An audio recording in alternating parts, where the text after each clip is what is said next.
పెంచుతాడు sir Revanth Reddy. మేము అందరూ అంగన్వాడీ వాళ్ళం అందరం కలిసి ముందుకు తెచ్చినాం సార్ను.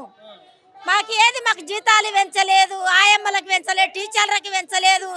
పెద్ద పెద్ద ఫోన్లు ఇచ్చిండు. ఆ ఫోన్లలో ఆపి కొట్టలేక వాళ్ళ కండ్లు మెడలు పోతున్నాయి. 9 గంటలకు పోయి ఊడ్చి గిన్నెలు తోమి నీళ్లు పట్టి పిల్లలకు అన్నం పెట్టేటోళ్లకు మాకు 4:30 అవుతుంది టైము. మాకు ఇంతవరకు కనీసం జీతాలు కూడా లేవు.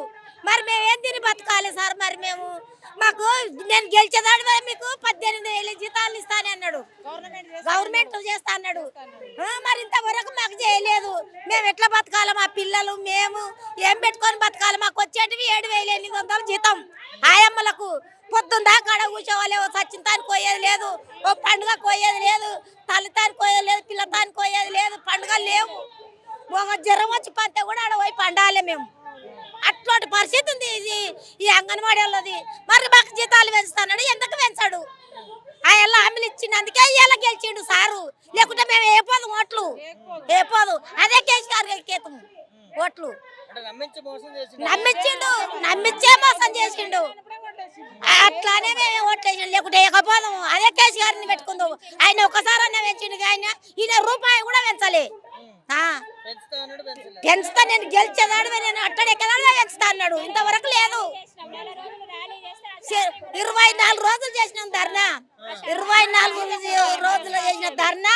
1 రూపాయల జీతాలు కట్ చేశారు మాకు మేడాలు. మరి పేదల ప్రభుత్వం వేస్తారు. మా కాళ్ళ నొప్పులు వచ్చి దావకాన కొనిగా రూపాయి లేదు. మేము ఎవరిని టీచర్ని అడగనిక పోయినా పిదకన్నా జీతమే. ఒక బయట ఒక అమ్మని అడిగినా మీకు ఏమైనా అమ్మ జీతం వస్తలేదా అని అంటారు. మేము ఎవరిని అడగాలి? రేవంత్ రెడ్డిని అడుగుతామా? మరి మాకు జీతాలు చేసి మాకు పర్మనెంట్ గవర్నమెంట్ నుండి మాకు పర్మనెంట్ చేసి మాకు జీతాలు పెంచితే మరోసారి గెలుస్తాడు, లేకుంటే గెలవడు. అంతే, గెలవడు. మా అంగన్వాడలో ఒక్క పట్టు మీద ఉంటే ఆయన పోతాడు, మళ్ళా పోతాడు. మళ్ళీ గట్టి ఎక్కిస్తాం మళ్ళీ ఇంకో ప్రభుత్వం వస్తే ఇంకొక ఆయనకేస్తాం. మరి ఏది ఇంతవరకు? సంవత్సరం అయిపోయింది సారు, సంవత్సరం అయిపోయింది. ఏది మాది? మాకు ఇంకేముంది? కాళ్ళ నొప్పులతో సావనికే బతకనికే దగ్గర అయ్యిండ్రు. చచ్చిపోయిన వాళ్ళకి గుడక వాళ్ళకు జీతాలు ఇవ్వకపోయి, చేసి రిటైర్మెంట్ అయిన వాళ్ళకి గుడక అవి పింఛన్లు ఇవ్వపోయి, చేసే జీతం కూడా ఇవ్వపోయి. మరి ఒట్టి చింతకాయలకు ముడం పోసినట్టున్నది అంగన్వాడి.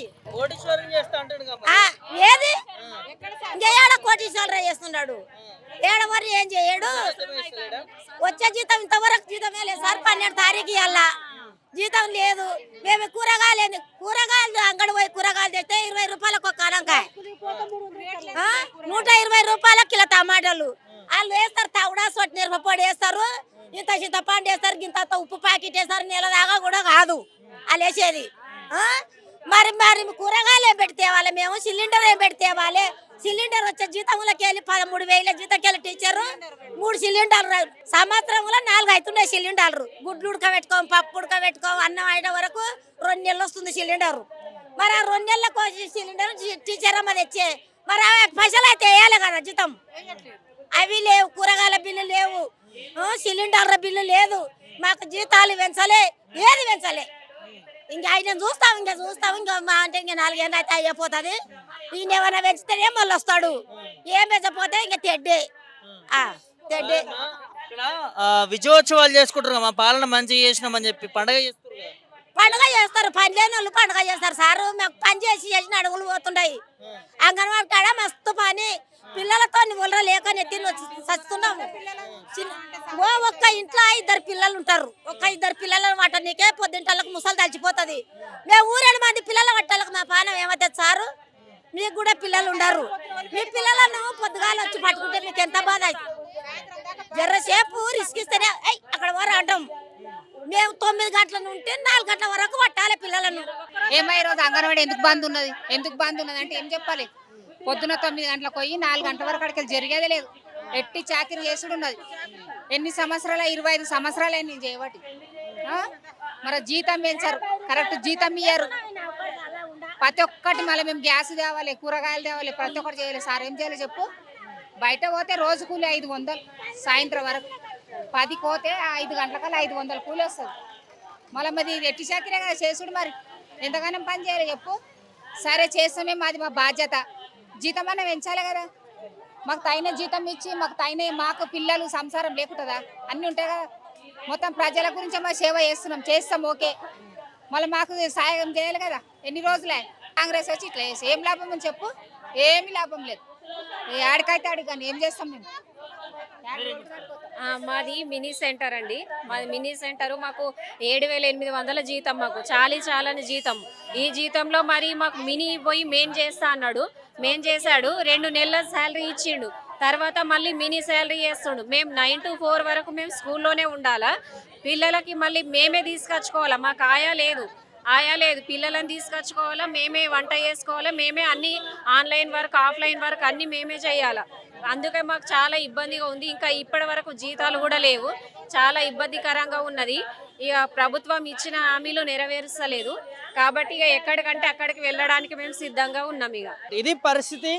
ధర్నా చౌక్లో ఏదైతే అంగన్వాడీ టీచర్లు భారీ ఎత్తున దాదాపు 2,000-3,000 సంఖ్యలో వచ్చి ధర్నా చేస్తున్నటువంటి అంశాన్ని చూస్తూ ఉన్నాం. ఏదైతే గతంలో రేవంత్ రెడ్డి కావచ్చు, సీతక్క కావచ్చు, వీళ్ళు ప్రతిపక్షంలో ఉన్నప్పుడు హామీ ఇచ్చారు, జీతాలు పెంచడంలో కావచ్చు, వీళ్ళకి ఇచ్చిన భరోసాలు చాలా వరకు ఇచ్చారు. కానీ వాళ్ళ అధికారంలోకి వచ్చి సంవత్సరం పూర్తిగా వస్తున్నా కానీ వాళ్ళు అంగన్వాడీ టీచర్లకు అన్యాయం చేశారు, అంగన్వాడీలని నిర్వీర్యం చేస్తూ ఉన్నారని చెప్పి కూడా ఇక్కడ అంగన్వాడీ టీచర్లు ఆవేదన వ్యక్తం చేస్తున్నటువంటి అంశాన్ని చూస్తూ ఉన్నాము. ఇప్పటికైనా ప్రభుత్వం స్పందించి అంగన్వాడీ టీచర్లు కావచ్చు, అంగన్వాడీలు ఎదుర్కొంటున్న సమస్యలు కావచ్చు, వాటన్నిటి నుంచి కూడా ఒక విచారణ చేపట్టాలి, అంగన్వాడీ టీచర్లకు న్యాయం చేసి ప్రభుత్వము ప్రజాపాలన అని చెప్పి కూడా తీసుకోవాలి. కానీ ఇప్పటికీ విజయోత్సవాలు అంటూ కూడా వాళ్ళ ప్రభుత్వం కావాల్సుకొని డప్పులు కొట్టుకుంటామని తప్ప వాళ్ళ ఏ వర్గానికి ఇలా న్యాయం చేయట్లేదు. పూర్తిగా ఇవాళ అంగన్వాడీ విషయానికి వస్తే నిర్వీర్యం చేస్తూ ఉంది కాంగ్రెస్ ప్రభుత్వము. తక్షణమే వారి ఇస్తాన్న హామీలను అమలు చేయాలి, లేకపోతే రానున్న రోజుల్లో భారీ ఎత్తున ధర్నాలు చేస్తాము, నిరసనలు చేపడతాం, ముట్టడీలు కూడా చేయడానికి వెనకాడమని చెప్పి కూడా మరి ఇక్కడ అంగన్వాడీ టీచర్ చెప్తున్నటువంటి అంశం చూస్తా ఉన్నాం. కెమెరామెన్ షోతో ప్రభాకర్, మిర్రర్ టీవీ, హైదరాబాద్.